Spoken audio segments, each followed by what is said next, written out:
ସପ୍ତମ ଶ୍ରେଣୀର ସପ୍ତମ ପଦ୍ୟ ଛୋଟରୁ ବଡ଼ କବି ହେଉଛନ୍ତି ଡକ୍ଟର ଜାନକୀ ବଲ୍ଲଭ ମହାନ୍ତି। ହେ ଶ୍ରୋତା ବନ୍ଧୁ, ଚାଲନ୍ତୁ ସୁନ୍ଦର ଭାବରେ ସୁର ତାଳ ଲୟ ଦେଇକି ଏହି ପଦ୍ୟଟିକୁ ଗାଇବା। କାନନେ ଫୁଟି ଛୋଟ ଫୁଲଟି ଭିତରି ଯାଏ ବାସ, ଛୋଟ କୂଅଟି ଯୋଗାଏ ଜଳ ଲୋକେ ବରଷ ମାସ। କ୍ଷୁଦ୍ର ଏକ ପ୍ରଦୀପ ଶିଖା ତମସା ପାରେ ଜିଣି, କ୍ଷୁଦ୍ର ବାରି ଧାରାଟି ହୁଏ ପ୍ରବଳ ସ୍ରୋତସ୍ୱିନୀ।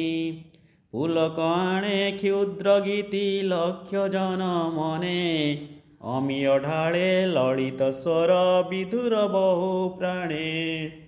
କ୍ଷୁଦ୍ର ଏକ ତରଣୀ ଲଙ୍ଘେ କ୍ଷୁବ୍ଧ ଜଳ ଧାରା, କ୍ଷୁଦ୍ର ନର ବୁଦ୍ଧି ବଳେ ଜିଣିଛି ବସୁନ୍ଧରା।